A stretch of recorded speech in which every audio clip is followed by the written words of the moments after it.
രാവിലെയോടെ അവിടെ എത്തുമെന്നാണ് അറിയാൻ സാധിക്കുന്നത്. അനുപ്രിയ. അർജുന്റെ മൃതദേഹം വഹിച്ചുള്ള ആംബുലൻസ് ഇപ്പോൾ കോഴിക്കോട്ടേക്ക് തിരിച്ചിരിക്കുകയാണ്. വിശദാംശങ്ങളാണ് ഹരിത നൽകിയത്. അതേസമയം അർജുന്റെ മൃതദേഹം സംസ്കരിക്കാനുള്ള ഒരുക്കങ്ങൾ പൂർത്തിയായി. നാളെ രാവിലെ 8 മണിയോടെയാണ് മൃതദേഹം കോഴിക്കോട് കണ്ണാടിക്കല്ലിലെ വീട്ടിൽ എത്തിക്കുക. റിയാസ് KMR വിവരങ്ങളുമായി ലൈനിലുണ്ട്. റിയാസ്, ഇപ്പോൾ അർജുന്റെ മൃതദേഹം സംസ്കരിക്കാനുള്ള ഒരുക്കങ്ങളെല്ലാം പൂർത്തിയായിട്ടുള്ള വിവരങ്ങളാണ് അറിയുന്നത്. നാളെ രാവിലെ 8 മണിയോടെ ആയിരിക്കും മൃതദേഹം സംസ്കരിക്കുക, അല്ലേ? അനുപ്രിയ, നാളെ രാവിലെ 8 മണിയോടുകൂടിയാണ് മൃതദേഹം കോഴിക്കോട് കണ്ണാടിക്കലിലെ വീട്ടിലേക്ക് എത്തുക എന്നുള്ളതാണ്. അതും കഴിഞ്ഞ് 1 മണിക്കൂർ പൊതുദർശനം ഉണ്ടാകും. പൊതുദർശനത്തിന്, അതായത് അർജുനെ ഒരു നോക്ക് കാണാനായി, അർജുന്റെ ഭൗതികദേഹം ഒരു നോക്ക് കാണാനായി ഓരോ മലയാളിയും താല്പര്യപ്പെടുന്നുണ്ട്. അതിൽ പരമാവധി ആളുകൾ ഒരുപക്ഷെ നാളെ കണ്ണാടിക്കലിലെ ആ വീട്ടിലേക്ക് എത്തും എന്നാണ് നമുക്ക് അറിയാൻ കഴിയുന്നത്. അവർക്ക് വേണ്ടി ആ ഒരു അവസാനമായി അന്തിമോപചാരം അർപ്പിക്കാനുള്ള ഒരു സംവിധാനം ഒരുക്കും എന്നുള്ളതാണ്. ഏറ്റവും ദയനീയമായ ഒരു കാര്യം എന്ന് പറയുന്നത് ജൂലൈ 16-ന്, കൃത്യം പറഞ്ഞാൽ നാളെ 75-ാം നാളാണ്. ജൂലൈ 16-ന് ഈ ഷിരൂർ ദുരന്തം നടന്ന് 75-ാമത്തെ ദിവസമാണ് അർജുൻ തിരികെ കണ്ണാടിക്കലിലെ വീട്ടിലേക്ക് എത്തുന്നത്. അതിനും ഒരാഴ്ച മുൻപാണ് കർണാടകയിൽ തടിയെടുക്കാനായി ലോറിയുമായി അർജുൻ പോയത്. പക്ഷേ ജൂലൈ 16-ന് പുലർച്ചെ അർജുൻ തന്നെ പതിവ് പോലെ തന്നെ തന്റെ അച്ഛൻ പ്രേമനെ വീഡിയോ കോൾ ചെയ്ത് സംസാരിച്ച് അതിനുശേഷം ഉറങ്ങാനായി കിടന്ന അർജുൻ അത് പ്രകൃതി ദുരന്തത്തിലൂടെ നിത്യമായ നിദ്രതയിലേക്ക് പോകുന്ന ഒരു വളരെ ദയനീയമായൊരു സ്ഥിതിവിശേഷമായിരുന്നു ഉണ്ടായിരുന്നത്. ഇന്ന് കണ്ണാടിക്കലിലെ വീട്ടിൽ അർജുന്റെ അച്ഛൻ പ്രേമേട്ടൻ എന്നാണ് വിളിക്കാറ്. അപ്പോൾ പ്രേമേട്ടനെ കണ്ടിരുന്നു. പ്രേമേട്ടനെ കാണുമ്പോൾ പ്രേമേട്ടൻ കൈ മുറുകെ പിടിച്ച് കണ്ണ് കരഞ്ഞു പോകുന്ന ഒരു സാഹചര്യമായിരുന്നു ഉണ്ടായിരുന്നത്. വളരെയധികം വേദനാജനകമായ ഒരു അനുഭവമാണ്. ആ കുടുംബവുമായി അത്രയധികം ആത്മബന്ധമാണ് കോഴിക്കോട് ഓരോ മാധ്യമ പ്രവർത്തകർക്കും ഓരോ മലയാളിക്കും ഉള്ളത്. മലയാളിയുടെ സ്വന്തം വീട്ടിലെ പ്രിയപ്പെട്ട അർജുൻ ഇപ്പോൾ അർജുൻ ഇത്രയും നാൾ അർജുനെ അടക്കി പിടിച്ചിരിക്കുകയായിരുന്നു. ഗംഗാവലിപ്പുഴ അർജുനെ ഒരു പുത്രനെ എന്ന പോലെ അടക്കി പിടിച്ചിരിക്കുകയായിരുന്നു. ആ പുത്രനെ പിന്നീട് വീണ്ടും കിട്ടിയത് കഴിഞ്ഞ ദിവസം ഡ്രഡ്ജറിൽ നടത്തിയ തെരച്ചിലൂടെയാണ്. നമുക്ക് മലയാളിയുടെ ഓരോ പ്രാർത്ഥനയുടെ ഫലമായി കർണാടക സർക്കാരിന്റെ അടക്കം കേരള സർക്കാരിന്റെ ഒക്കെ ഇടപെടലിന്റെ ഫലമായി കർണാടക സർക്കാരിന്റെ ഒക്കെ നേതൃത്വത്തിൽ നടന്ന വലിയ പരിശ്രമം, ആ പരിശ്രമത്തിന്റെ ഭാഗമായി കിട്ടി. ഇപ്പോഴിതാ അർജുൻ കാർവാറിൽ നിന്നും ആംബുലൻസ് മാർഗം ചേതനയേറ്റ ശരീരമായി പുറപ്പെട്ടു കഴിഞ്ഞു. DNA പരിശോധനയ്ക്ക് ശേഷം ഏറ്റവും ഒടുവിൽ അർജുൻ ഇത്രയും നാൾ കഴിഞ്ഞ ഗംഗാവലിപ്പുഴയുടെ ഓളങ്ങളിൽ ആണ് അർജുൻ ഉറങ്ങിയത്. നിത്യനിതാന്തമായ നിദ്രയിൽ കഴിഞ്ഞിരുന്നത്.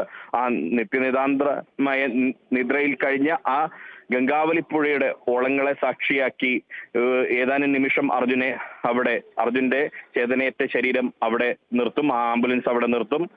അതിനുശേഷം ഒരു മൗന പ്രാർത്ഥന. ആ വണ്ടിയിൽ ഉള്ളത്, ആംബുലൻസിനെ അനുഗമിച്ചിട്ടുള്ളത് കാർവാർ MLA സതീഷ് കൃഷ്ണ സൈലാണ്.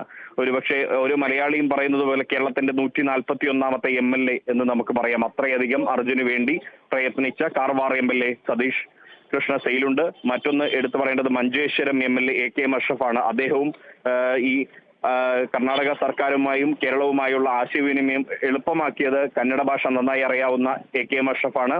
അദ്ദേഹമെല്ലാം തന്നെ ആ വണ്ടിയിലുണ്ട്. ആ വണ്ടിയാണ് നാളെ രാവിലെ 5 മണിയോടുകൂടി കോഴിക്കോടിന്റെ ജില്ലാ അതിർത്തിയായ വടകര അഴിയൂരിൽ എത്തുക. 5 മണിക്ക് കേരളത്തിന്റെ ഔദ്യോഗികമായ ഏറ്റുവാങ്ങൽ അവിടെ വെച്ചാണ് നടക്കുക.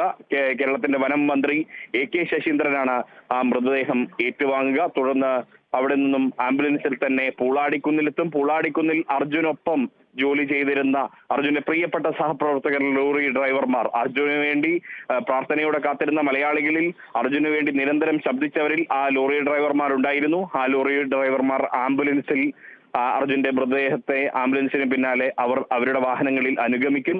അതിനുശേഷം അർജുന്റെ സ്വന്തം നാടായ കണ്ണാടിക്കൽ, അർജുൻ പൊതുരംഗത്ത് ഇടപെട്ടിരുന്ന, അർജുൻ തന്റെ ജീവിതത്തിൽ കളിച്ചു നടന്നിരുന്ന കണ്ണാടിക്കൽ ടൗണിലേക്ക് എത്തുന്നു. അവിടെ അർജുന്റെ പ്രിയപ്പെട്ട നാട്ടുകാർ, അതിലുപരി അർജുനെ സ്വന്തം വീട്ടുകാരനായി, കൂട്ടുകാരനായി, അനിയനായി ഒക്കെ കാണുന്ന, സഹോദരനായി കാണുന്ന മലയാളികൾ അർജുനെ കാണാനായി അവിടേക്ക് എത്തും. അവിടെ നിന്നും വിലാപയാത്രയായി ഏകദേശം 1.5 കിലോമീറ്റർ ദൂരമുള്ള ആ വീട്ടിലേക്ക് നടന്നുകൊണ്ട് പോവും എന്നാണ് നമുക്ക് അറിയുന്നത്. രാവിലെ 8 മണിയോടുകൂടിയാണ് വീട്ടിലെത്തുക.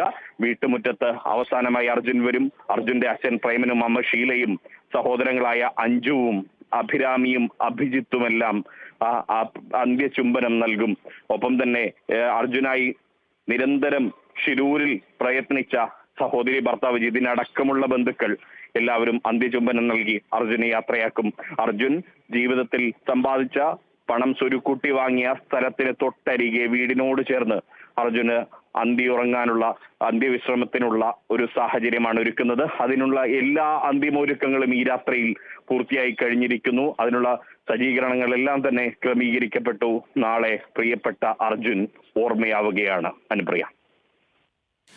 അർജുന്റെ മൃതദേഹം സംസ്കരിക്കാനുള്ള ഒരുക്കങ്ങൾ പൂർത്തിയായിരിക്കുകയാണ്. നാളെ രാവിലെ 8 മണിയോടെയാണ് മൃതദേഹം കോഴിക്കോട് കണ്ണാടിക്കല്ലെ വീട്ടിലെത്തിക്കുക. തുടർന്ന് 1 മണിക്കൂറോളം പൊതുദർശനമുണ്ടായിരിക്കും. വിശദാംശങ്ങളാണ് റിയാസ് നൽകിയത്.